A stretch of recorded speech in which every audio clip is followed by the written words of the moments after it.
அதை இந்த திராவிடம் பேசுகின்ற, இந்த திராவிட மாடல் என்று சொல்கின்ற இந்த அரசு திட்டமிட்டு பறையர்களை பழிவாங்கி கொண்டிருக்கிறது, முதுகுடி தமிழர்களை பழிவாங்கி கொண்டிருக்கிறது. போறோம் வரவெல்லாம் தலித்தியம் பேசுறவெல்லாம் அவங்க பாவம் சொல்றான். அதுல இருந்து நீ பிரிச்சு கொடுக்கிறனா அதை கேட்க நாதி இல்லாத போனதுடைய விளைவு இன்றைக்கு எங்க கிட்ட இருந்து பறிச்சு கொடுத்துருக்க. எனக்கு சமமா நின்று கேட்கிற அளவுக்கு அந்த துணிச்சல் எங்க இருந்து வந்தது? எப்படி வந்துச்சு? உனக்கு எப்படி வந்துச்சு? நீ யாரு? உன்னுடைய தாய்மொழி என்ன? எங்கிருந்து வந்த? உன் மொழிக்காரன் வாழ்வதற்கு பலியிடுவதற்கு நாங்களா கிடைத்தோம்? நாங்கள் தான் பலியாடுகளா? அந்த சட்டமன்றத்திலே தோழர் திருமாவளவன் போன்றவர்கள்லாம் பச்சையாக வெளிப்படையாக சொல்கிறேன், தனித்தொகுதியில் ஜெயிச்சிருந்த அத்தனை பேரும் துரோகம் இழைத்திருக்கிறார்கள். அவன்தான் எந்த தொழில் செய்து கொண்டிருக்கிறார்கள், இவர்கள் மலமலை கொண்டிருக்கிறார்கள், குப்பை பேரி கொண்டிருக்கிறார்கள், அவளுக்கு கொடுத்ததில் என்ன தவறு என்று பேசுகிற அந்த கோமாளிகளை நான் கேட்கிறேன். நான்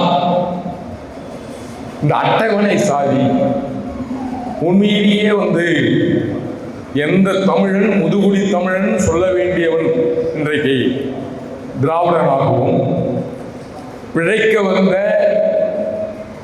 அவர்களெல்லாம் தன்னை தமிழனாகவும் தமிழ் பேரை வைத்துக்கொண்டு இன்றைக்கு திருவள்ளுவன்னு நீங்க போய் கூகுளில் சர்ச் பண்ணீங்கன்னா திருக்குறள் எழுதிய திருவள்ளுவர் வரவில்லை, பிறர் வருகிறார்கள். அதியமான் என்று கரையேழு வள்ளல்களில் இருந்த அதியமானை தேடினால் அந்த வள்ளல் வரவில்லை. பிற மொழியாளர்கள் தன்னுடைய அடையாளத்தையும் பெயரையும் மாற்றிக்கொண்டு இன்றைக்கு நம்மை ஏய்த்துக் கொண்டிருக்கிறார்கள். இந்த இடஒதுக்கீடு வழங்குகின்ற நேரத்தில் கருணாநிதி அவர்கள் அந்த சட்டமன்றத்திலே தோழர் திருமாவளவன் போன்றவர்கள்லாம் பச்சையாக வெளிப்படையாக சொல்கிறேன், பச்சையாக துரோகம் இழைத்திருக்கிறார்கள். 44 பேர் அந்த சட்டமன்றத்தில் தனித்தொகுதியில் ஜெயிச்சிருந்த அத்தனை பேரும் துரோகம் இழைத்திருக்கிறார்கள். நான் இந்த கட்சி அந்த கட்சின்னு சொல்லல, எல்லா கட்சியினரும் துரோகம் இழைத்திருக்கிறார்கள். ஏனென்றால் தோழர் வினோத் அவர்கள் சொன்னாரு, அவர் ஆதித்தமிழர் விடுதலை இயக்கம்னு தொடக்கத்தில் தமிழர் நான் நினைச்சிருந்தார். நான் இடையில் இந்த பேரு இவர் தமிழரா இருப்பாரோ என்ற ஐயம் கூட தோழர் நான் உங்களை சந்தேகப்பட்டிருக்கேன்னு நான் அவர்கிட்ட கேட்டிருக்கேன். இந்த நூலில் தெல்ல தெளிவா ஒரு அறம் சார்ந்து இந்த நூல் எழுதப்பட்டிருக்கு. யாருக்கும் கொடுக்க வேணாம்னு சொல்லல, கொடுத்ததில் ஏன் சரி செய்திருக்கிறீர்கள் தான் நம்ம கேட்கிறோம். யாருக்கு கொடுக்க வேண்டும்? தமிழருடைய அடையாளங்களை மறைச்சு 72 சாதிகள்ல போறவங்க வரவனெல்லாம் ஏன் கூட சேர்த்து வச்சு அந்த இடஒதுக்கீடுல எனக்கும் கிடைக்காம, தூய தமிழர்களுக்கு கிடைக்காம, முதுகுடி தமிழர்களுக்கு கிடைக்காம பிறர் அனுபவிக்கின்ற அவல நிலையில் நாங்கள் வாழ்ந்துட்டு இருக்கிறோம். போறோம் வரவெல்லாம் தலித்தியம் பேசுறவெல்லாம் அவங்க பாவம் சொல்றான். உண்மையிலேயே பாதிக்கப்பட்டவரும் பாவம்னு இன்றைக்கு ஒரு சமுதாயத்தை சொல்றீங்கன்னா அறிவு சமூகமான பறையர்கள் தான் நம்ம சொல்ல வேண்டியிருக்கு. அவன் தான் எந்த தொழில் செய்து கொண்டிருக்கிறார்கள், இவர்கள் மலமலை கொண்டிருக்கிறார்கள், குப்பை பேரி கொண்டிருக்கிறார்கள், அவளுக்கு கொடுத்ததில் என்ன தவறு என்று பேசுகிற அந்த கோமாளிகளை நான் கேட்கிறேன். பறையர்கள் எந்த இடத்தில் வசதியானவர்களும் கோட்டை கட்டி வாழ்ந்து கொண்டிருக்கிறார்கள் என்றது தெரியுமா? ஒரு அரசு வேலையில் கூட இல்லை. இடஒதுக்கீடு முழுமையாக கம்மியாக இருக்கிற, குறைந்த சதவீதம் இருக்கிற மக்கள் தொகையில் குறைந்த சதவீதம் இருக்கிற அவர்கள் முழுமையாக சாப்பிட்டு கொண்டிருக்கிறார்கள். பெரும்பான்மையா நான் இருக்கிறேன், ஒரு வேலை வாய்ப்பு இல்லை. ஓயே போடுறான், ஒரு பறையும் இல்லை, ஒரு பள்ளம் இல்லை. எங்கேயான்னு கேட்டா இந்த உரிமைகள் எல்லாம் பிழைக்க வந்த வடுகத்தினுடைய துணையில் இருக்கிறவர்கள் எல்லாம் இந்த வேலை வாய்ப்பை அனுபவித்துக் கொண்டிருக்கிறார்கள். அதுவும் பத்தலன்னு 6% கேட்கிறான். ஏண்டா உன்னுடைய மக்கள் தொகை எவ்வளவு? 2011 கணக்கெடுப்பு உன்னுடைய மக்கள் தொகை என்ன? என்ன ஒரு மக்கள் தொகை, விகிதாச்சார அடிப்படையில் கொடுக்க வேண்டிய இந்த மக்கள் தொகையை தூக்கி கொடுத்த இந்த கருணாநிதியை நயவஞ்சகத்தை நாம் புரிந்து கொள்ள வேண்டாமா? மொழிக்காரன் வாழ்வதற்கு பலியிடுவதற்கு நாங்களா கிடைத்தோம்? நாங்கள் தான் பலியாடுகளா? தமிழர்கள் பலியாடுகளா? அருமத்தம்பி அழகா பாரிசாலன் சொன்னார், குறிஞ்சாங்குளத்தில் காந்தாரி சிலை வைப்பதற்கு இங்க நாதி இல்லை. தமிழ் குடிகள் எல்லாம் ஒன்றிணைக்கிறோம், ஒன்றா பேசுறோம். இன்றைக்கு திரளுவதை பார்த்தால் பிறருக்கு வயிறு எரிகிறது. இதே போராட்டம் காந்தாரி சிலை நிறுவதற்கும் இந்த தமிழ் குடிகள் ஒன்றிணைந்து அந்த போராட்டத்தை காந்தாரி அம்மனை குறிஞ்சாங்குளத்தில் நிறுவுவதற்கு நீங்கள் எல்லாம் துணை நிற்க வேண்டும்.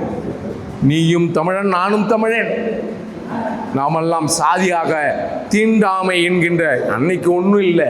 சங்க இலக்கியத்தில் தீண்டாமை இல்லை. நீ உயர்ந்தவன் தாழ்ந்தவன் என்ற நிலை இல்லை, நிலையே இல்லை.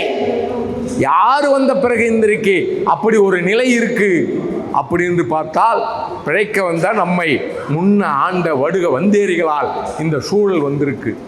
பிறருக்கு இந்த நூல் என்ன எழுதியிருப்பேன், ஒரு சமுதாயத்தை குறை சொல்லி இருப்பேன் என்று நினைத்து கொண்டிருக்கிற ஒரு கூட்டம் இருக்கு. அவருக்கு சொல்கிறேன், இந்த நூல் யாரையும் குறைத்து மதிப்பிடவில்லை. நீயும் மனிதன், நானும் மனிதன். ஆனால் இனத்தால் நீ வேறு, நான் வேறு. ஆனாலும் எம்மண்ணில் எங்களுக்கு கொடுக்க வேண்டிய உரிமைகளை நீங்கள் தட்டி பறிக்க வேண்டாம் தான் நான் சொல்றேன். என் உரிமை நீ தட்டி பறிக்காத.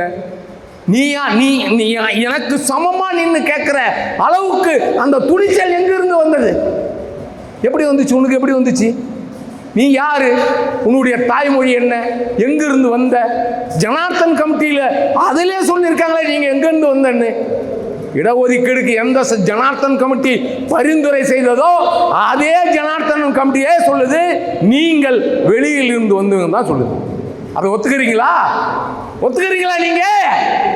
அப்போ மேலும் கேட்கறீங்களே, நீயும் நானும் ஒன்னா மக்கள் தொகையில், நீயும் நானும் ஒன்னா இனத்தால், நீ பெரும்பான்மையா, எனக்கு சமமா கேட்கிற உரிமை எங்கிருந்து வந்தது? அதை இந்த திராவிடம் பேசுகின்ற, இந்த திராவிட மாடல் என்று சொல்கின்ற இந்த அரசு திட்டமிட்டு பறையர்களை பழி வாங்கி கொண்டிருக்கிறது. முதுகுடி தமிழர்களை பழி வாங்கி கொண்டிருக்கிறது. பொது புத்தியில் இருக்கிறவங்க சொல்லுவாங்க, நீங்க கோட்டா சாதி தானே. எல்லாரும் கோட்டா சாதி தான், எல்லாரும் கோட்டா சாதி தான். நான் மட்டும் கோட்டா சாதி இல்லை, நீங்களும் கோட்டா சாதி தான் இல்லையா? உங்களுக்கும் இடஒதுக்கீடு இருக்கிற. என்ன செஞ்சிருக்கணும் கருணாநிதி? அன்னைக்கு என்ன செஞ்சிருக்கணும்? பொதுவிலிருந்து நீ எடுத்து கொடுத்திருந்தனா உன்னை நான் பாராட்டியிருப்பேன். எனக்கு கிடைக்கிறதே ரொம்ப குறைவு. இங்க பெரும்பான்மை தமிழர்களுக்கு கிடைக்கிறதே ரொம்ப கம்மி. அதுல இருந்து நீ பிரிச்சு கொடுக்கிறனா அதை கேட்க நாதி இல்லாத போனதுடைய விளைவு இன்றைக்கு எங்க கிட்ட இருந்து பறிச்சு கொடுத்துருக்க. நீ எவ்வளவு வேணாலும் கூட்டுதா கொடு, இடஒதுக்கீடு அதிகப்படுத்தி கொடு, வேணான்னு ஒருபொழுதும் சொல்லலையே. 18 இருந்து எப்படி இத்தனை 3% ஆளுகள் உங்ககிட்ட இருக்காங்களா? இருக்காங்களா? மக்கள் தொகையில் இருக்காங்களா? இருக்காங்களா? இல்ல. அப்படி இருக்கும்போது எப்படி 3% கொடுத்தன்னு தான் நம்ம கேட்கிறோம். நான் கொடுக்க வேணாம்னு சொல்லல, 1.5 கொடுக்கணும். அப்படி போனாலும் 2% தான் கொடுக்கலாம். ஆனால் 1% யாருகிட்ட இருந்து எடுத்து கொடுக்குற? நீ பொதுவா இருக்கிறவங்க கிட்ட இருந்து, பிசியில் இருந்தோ எம்பிசியில இருந்து எடுத்த தில்லு இருந்துச்சா கருணாநிதிக்கு? ஏன்னா இங்கு கேட்பதற்கு முதுகுடி தமிழர் தலைவர்கள் யாரும் இல்லை என்ற ஆணவத்தில் இங்கிருந்து பிரிச்சு கொடுக்கிறனா எந்த ஆணவம் இருக்கும்? இதையெல்லாம் தட்டி கேட்கின்ற நிலை வரும். தமிழர்கள் திரளுவார்கள், தமிழராக திரளுவார்கள். அங்கங்க சாதிவாரி கணக்கெடுப்பு எடுப்பாம, மக்கள் தொகை கணக்கெடுப்பு எடுப்பாம நீ எப்படியா கொடுத்த? எந்த அதிகாரம் இருந்துச்சு உனக்கு? அப்படின்ற கேள்விதான் இந்த அருந்ததியர் உள்ஒதுக்கீடு என்ற நூலில் நாம் எழுதியிருக்கிறோம். அதுதான் நேரம் இல்லை, இங்க முடிஞ்சு போச்சு. ஆனால் இந்த நூலை பற்றி சொல்ல வேண்டிய விஷயங்கள் எல்லாம் எனக்கு முன்னாடி பேசிய தமிழ் தேசியவாதிகள் பேசியிருக்கிறார்கள். அவர்களுக்கு தமிழர் சேனை கட்சியின் சார்பிலும் இந்த நூல் ஆசிரியர் என்ற முறையிலும் நெஞ்சார்ந்த நன்றியையும் வாழ்த்துக்களையும் சொல்லி முடிக்கிறேன். நன்றி, வணக்கம், வணக்கம்.